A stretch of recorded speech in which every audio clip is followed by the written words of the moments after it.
नमस्कार दोस्तों, अभी आपको मालूम है कि राहुल गांधी यूएसए से वापस आ गया।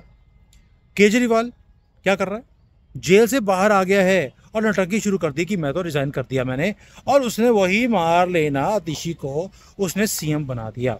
क्यों? क्योंकि अगले 2-3 महीने में इलेक्शन होने वाले हैं। ये शीश महल में दोबारा से, वैसे तो अभी जाएगा नहीं, अगर चला भी गया तो लोगों को बोलेगा देखो मुझे तो ना शीश महल से मतलब है, ना मुझे सीएम से मतलब है, मैंने तो लोगों की सेवा के लिए मैंने कुर्बानी दे दी, शहीद भगत सिंह बन गया। यानी कि अभी सूली पे चढ़ा नहीं है, शहीद भगत सिंह ये पहले ही हो गया।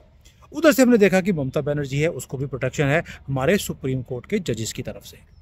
अब आते हैं कि आम पब्लिक वो क्या सोचती है। मैं आज यहाँ पर आया हूँ तो मेरे पास एक आदमी है और वो बहुत ज़्यादा पैशनेट है इस भारत को लेकर। तो अब इंट्रोड्यूस योरसेल्फ। मेरा नाम मनोज मित्तल। नमस्कार दोस्तों, मनोज मित्तल। और मेरा सबसे इम्पोर्टेंट पॉइंट ये है कि जो हमारे चीफ जस्टिस हैं, जैसे हम पीएम की हायरिंग करते हैं नॉर्मल इलेक्शन की तरह, चीफ जस्टिस की हायरिंग मतलब चीफ जस्टिस का जो इलेक्शन होता है वो सिर्फ एक ये कॉलेजियम सिस्टम के थ्रू ही क्यों होता है कि वो सिर्फ जो 200-300 फैमिलीज हैं जो पिछले 100 सालों से चली आ रही हैं इस देश में, 75 सालों से देश आज़ाद है, तो इतने सालों से बस यही 200 से 300 फैमिलीज हैं, वो ही आपस में वो अपने चाचा के लड़के को, वो रिटायर होता है, वो चाचा मामा के बेटे को चीफ जस्टिस बना देता है, वो मामा के भांजे को वो बना देता है, मतलब सब सारा आपस में सब कुछ चल रहा है इनका।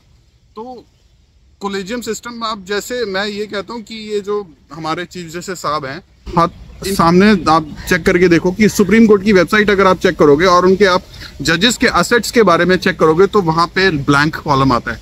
तो ये क्यों आता है ऐसा? ये is it bloody not a democratic country? उसका रीजन है कि उनके पास कोई एसेट्स है ही नहीं, बेचारे गरीब से हैं। और सर मैं डेली जीके ग्रेटर क्लास से डेली आता हूँ भी हूँ, सुबह जाता भी हूँ, उसमें कम से कम 10 से 12 प्रॉपर्टी जजेस की हैं। उसमें साफ साफ जस्टिस लिखा होता है। 10 से 12 प्रॉपर्टीज मुझे दिखती हैं जजेस की है, और वो जजेस हैं, और ये तो चीफ जस्टिस हैं भाई, ये तो देश का एक होता है। अभी क्या है मुद्दा, इसने बहुत ही इंपॉर्टेंट पकड़ लिया। पहली बात यह है कि इन्होंने वार लगाया है कि जो मैं बोल रहा था, I was moving around the bushes, कि भी केजरीवाल को छोड़ दिया, राहुल गांधी के ऊपर काज नहीं गिर रही। और भाई सबसे बड़ी पहले जो काज है वो तो हमारे कॉलेजियम सिस्टम के ऊपर गिरनी चाहिए, कि कॉलेजियम सिस्टम में यही फैमिलीज आपस में डिसाइड करती हैं कि अगला जज कौन बनने वाला है।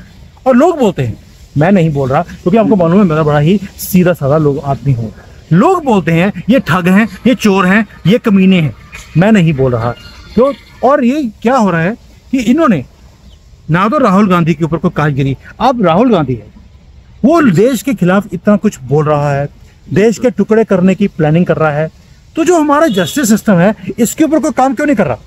उसके ऊपर इतने करप्शन के केसेस हैं, ये नहीं आ रही। मैं कहता हूँ इनकी फोन की रिकॉर्डिंग चेक करो चीफ जस्टिस की, ये सारे डीप स्टेट के लोग क्यों कैसे मतलब यार ये ऐसे क्वेश्चन पूछ रहा है। वो आरजी केस में, मेडिकल हॉस्पिटल केस में और रेप केस में ऐसे क्वेश्चन पूछ रहा है वो कपिल सिब्बल इससे, और ये वापस जो जज कपिल सिब्बल से पूछ रहा है और जो कपिल सिब्बल का रिप्लाई आ रहा है, साफ साफ ऐसा लग रहा है कि जैसे ये एक दूसरे से मतलब ये क्या, हाँ स्क्रिप्टेड चल रही है गेम। क्या हो रहा है? इसकी पकड़ जो है बंदे की, मैं इसलिए इसे वीडियो बना रहा हूँ, इसकी पकड़ बहुत अच्छी है और बड़ा ही इंपॉर्टेंट मुद्दा इसने पकड़ लिया। ये आतिशी मार लेना वो है जिसके मम्मी पापा ने अफजल गुरु के लिए पिटीशन डाली थी, दया के लिए उनकी मर्सी पिटीशन डाली थी। अब चलिए वो तो आप सिया बन गई है, लेकिन आप सोच के देखिए क्या क्वेश्चन किया है। आरजी वाला जो हॉस्पिटल वाला केस है उसमें भी एक पूरी सांठ गांठ दिखती है इसको कि भाई चीफ जस्टिस जो है वो पहले से स्क्रिप्ट उसने कपिल सिब्बल को दे दी, या कपिल सिब्बल ने हमारे सुप्रीम कोर्ट के जज को एक स्क्रिप्ट दे दी। वो दोनों आपस में पिंग पोंग खेल रहे हैं कोर्ट के अंदर। जो ये बोल रहा है कि भाई तू पहले ये बोलना फिर मैं ये बोलूंगा, और जो सामने स्क्रिप्ट रखी है उसके हिसाब से इसके जो भी फोन है, जो इसका कम्युनिकेशन है, चाहे इसका व्हाट्सएप हो, चैट हो, ईमेल्स हो, चाहे कॉल्स हो, आप देखो चीफ जस्टिस को देखो, and is a chief justice यार, पब्लिक इतना बड़े पब्लिक डोमेन के पोस्ट पे बैठा हुआ है। He should not have any problem disclosing anything like that, कि भाई यार आप जब आप पीएम को क्वेश्चन करते हो, वो 10 लाख का सूट पहनता है, वो यहाँ जा रहा है, वो सब विदेशों में घूम रहा है, आप इनके ऊपर भी तो देखो ना कि तू चीफ जस्टिस है, सुप्रीम कोर्ट का चीफ जस्टिस, मतलब पीएम के भी बराबर, मतलब लोग क्वेश्चन करते हैं कई बार कि पीएम को ऊपर क्वेश्चन उठा देते तो आप लाइबल हो, अपनी लाइफ आप प्राइवेसी में नहीं रख सकते, आप अपने लाइफ, अपने एसेट्स, अपनी प्रॉपर्टी। आप पब्लिक फिगर हो जी, तो इसका कहना है कि आप पब्लिक फिगर हो, आप चोरियां भी करो जी, और फिर बोलो कि भाई मैं तो बड़ा साफ सुथरा हूँ, मेरे ऊपर आप क्वेश्चन नहीं कर सकते, और मैं खुलेआम, ये देखो ये बोल रहा है मनोज, क्या बोल रहा है कि आप खुलेआम पैसे लेते हैं, धांधली करते हैं, चोर हैं, ये बोल रहा है, डकैत भी बोल रहा है आपको, और आप कहते हो कि मैं डकैती भी करूं और आप मेरे ऊपर हाथ भी ना डालो, ये कैसे होगा? ये गुस्सा है आम पब्लिक का हमारे कॉलेजियम सिस्टम के ऊपर। लेकिन अब जैसे ये लोग हैं, इन्होंने केजरीवाल को, क्योंकि उसने धांधली बहुत छोटी करी थी, वो कहते हैं क्या 2-3 हज़ार करोड़ रुपए अगर तो उसने कमा भी लिए एक घोटाले में, जो उसकी शराब घोटाला है, तो फर्क क्या पड़ गया? तो उसके ऊपर तुम्हारा क्या? सर नहीं, 2-3 हज़ार करोड़ नहीं है सर, कम से कम ये 13,000 करोड़ रुपए के ऊपर का मामला है।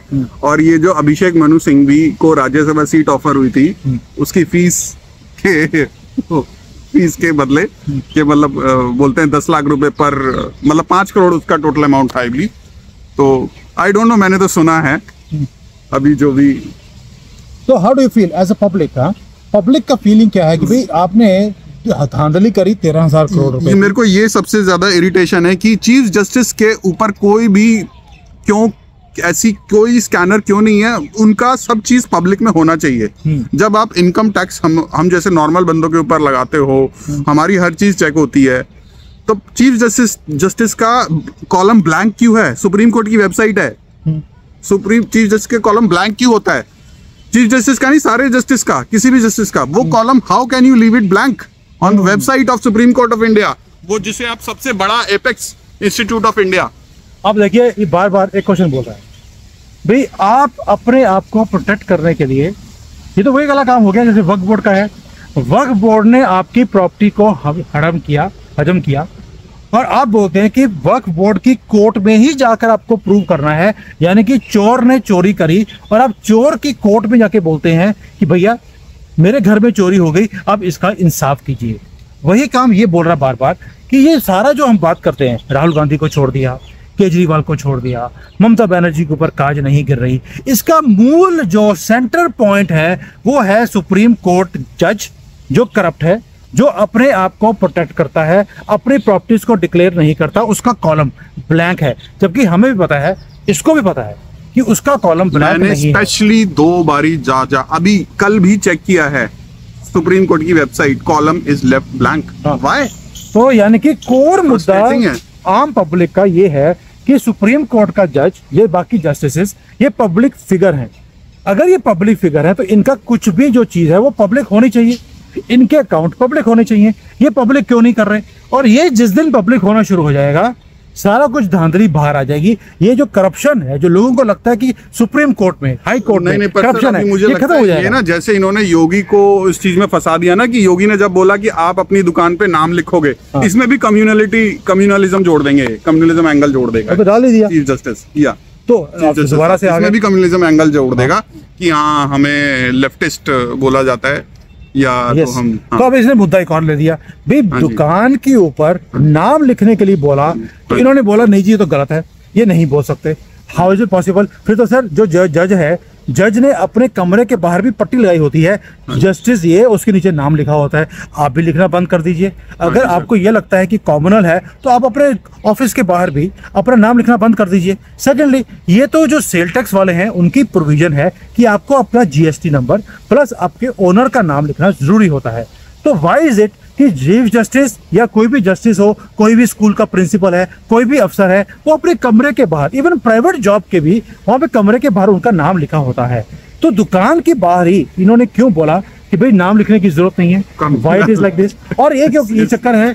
मनोज, तुमने कभी देखा है कि हिंदू कभी भी हिंदू ने मुसलमान के नाम पे दुकान खोली हो? मैंने तो आज तक, अब मैं आई एम 38 ईयर्स ओल्ड, मैंने आज तक कोई ऐसा केस नहीं देखा हिंदू मुसलमान बन के कुछ काम कर रहा है। नहीं कर, क्योंकि हमें गर्व है, हमें गर्व है कि हम हिंदू हैं, हम अपनी ही नाम पर दुकान खोलेंगे। जिनको शर्म आती है कि यार असि क्यों बन गए मुसलमान, अब वो बेचारे मूछ काट कर, बकरी की दाढ़ी रखकर, बंदर की टोपी डालकर और साथ में लेडीज का सूट डालकर, उसके बाद भी वो अपने नाम को छुपाने की कोशिश करते हैं कि किसी को पता ना लग जाए हम मुसलमान हैं। तो उनको प्रोटेक्शन देने की चीफ जस्टिस को जरूरत क्या थी?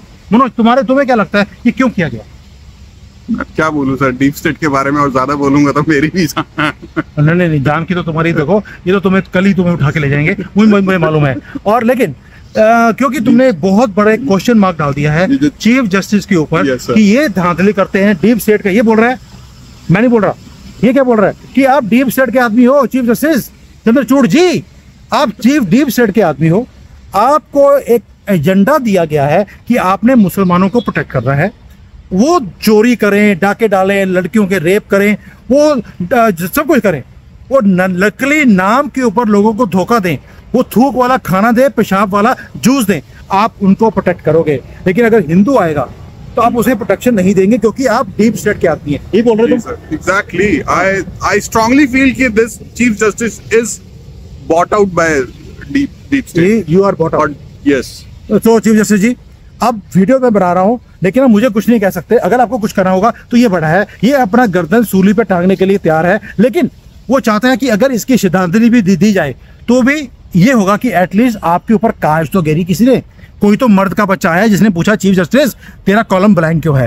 क्योंकि मुझे लगता है कि आप कोई ऐसा नहीं बोलने की कोशिश कर रहे कि उसका ऊपर का ही कॉलम ब्लैंक है या उसका बैंक अकाउंट ही ब्लैंक है, मुझे समझ नहीं आया क्या बोल रहे हैं। नहीं, ये मैं नहीं बोलूंगा sir, he is a respected figure of this nation, but मैं बस, मेरा ये पॉइंट है कि हर चीफ जस्टिस, चाहे जो आने भी वाला है, इनफैक्ट हमें हायरिंग में भी कुछ चीफ जस्टिस का जो अपॉइंटमेंट प्रोसेस है that should be made crystal clear, and her public को उसका पूरा जानने का पूरा अधिकार है कि क्या कैसे है, मतलब क्यों। अभी जैसे मोदी ने कुछ वो कुछ IAS ऑफिसर्स की हायरिंग की थी तो उसको भी इन्होंने शायद क्वेश्चन कर दिया था यार। तो तब यार चीफ जस्टिस की हायरिंग कैसे होती है फिर चुपचाप, क्यों ऐसे अंदर secluded with in the box सब कुछ। तो देखो इनका चल रहा है, 300 लोगों की फैमिली है बस ये। चंद्रचूड़ जी, मुझे मालूम है आप मेरी रोज वेट करते हैं मेरी वीडियोस की कि हम क्या कर रहे हैं। आज आप देखिए गुस्सा कितना है, आपकी जस्टिस जो है वो जस्टिस नहीं आपको बोल रहा है आप इनजस्टिस करते हो, आप डीप स्टेट के आदमी हैं, आप डीप स्टेट का एजेंडा लेके चलते हो, और इस देश में जितना भी कुकर्म हो रहे हैं उसमें आपकी रिस्पॉन्सिबिलिटी है, आप करने दे रहे हो। और यही रीजन है जिसके कारण लोगों का गुस्सा देखा है आपके लिए कितना है। और ये एक मैं सिर्फ सैंपल लेकर आया हूँ, अगर मैं पूरी भीड़ लूंगा तो बस ये समझ लो कि आपकी पैंट पीली और गिली दोनों तरफ से होने वाली है। तो Manoj, thank you so much, आपने बहुत ज्यादा दिल से रोने वाला काम था, इसके बाद आंसू नहीं आए, बाकी सब कुछ तुमने दिखा दिया, एंड आई होप कि कहीं ना कहीं चेंज आएगा इस वीडियो के बाद। थैंक यू दोस्तों, जय हिंद, वंदे मातरम।